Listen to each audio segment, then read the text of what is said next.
Welcome to Edussentials, where we don't just revise, we master. This session, we're going to be answering the question, what is semantics? Before we start, please visit our site and shop our AS and A-Level English Language Master Workbook and flashcards. Use code LANG10 for 10% off all A-Level revision products. So, what is semantics? Well, if lexis is about words, then semantics is about meaning. More specifically, semantics is the study of what words mean, how meanings are created, how meanings change depending on context. Now, here's the key idea. Words just don't have one fixed meaning. They carry literal meanings, associated meanings, implied meanings, and that's what semantics helps us explore. So let's start with something simple. Take the word rose. At a basic level, it means a flower. That's the denotation, the literal meaning. But it can also suggest love, romance, beauty. Those are connotations, the extra meanings we attach to a word. So semantics is about understanding both what a word is and what a word suggests. Let's look at another example.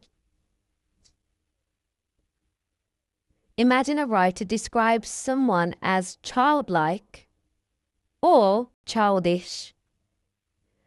Both relate to being like a child.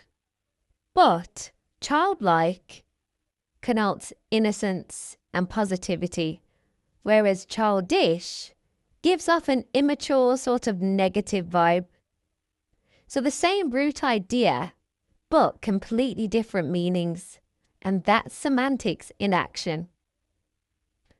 Now let's go a little bit deeper. Semantics also looks at how words work together to create meaning. For example, if I was to say the classroom was a prison, now literally that's not true, but semantically the word prison creates meaning. It links to restriction, a lack of freedom, and negativity. So even though it's figurative as it's a metaphor, the meaning is very, very clear. This links to something important. Meaning is often shaped by context. The same word can mean different things depending on where and how it's used.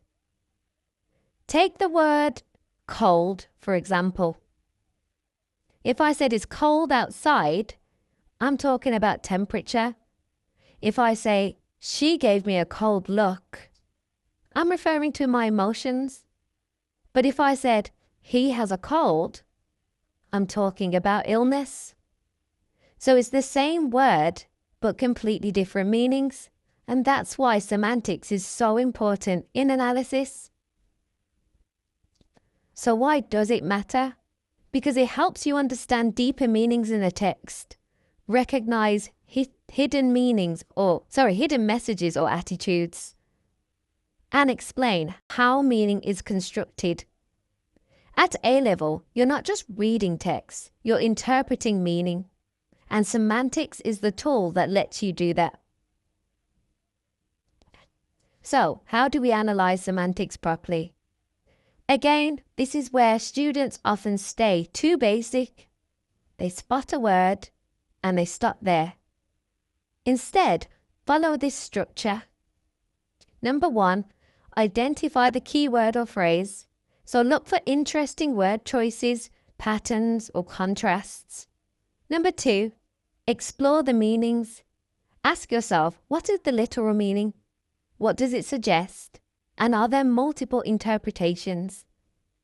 And finally, number 3, link to the bigger picture. This is crucial. Ask yourself, what does this reveal about the writer's intention? How does it shape the reader's understanding? And what ideas or themes does it connect to? So let me model this quickly. If I was to say, the description of the classroom as a prison carries connotations of restriction and control, suggesting the speaker feels trapped and creating a negative view of the environment. Notice here, I've identified the word, I've explored the meaning and the effect. And that's what gets you higher marks. So as a final thought, semantics is not just about defining words. It's about exploring layers of meaning, recognizing ambiguity, understanding how language shapes interpretation. So when you analyze a text, don't just ask, what does this word mean? Ask, what meanings are being created here and why? Because that's what takes your analysis from basic to perceptive and sophisticated. And that's exactly what gets the top grades.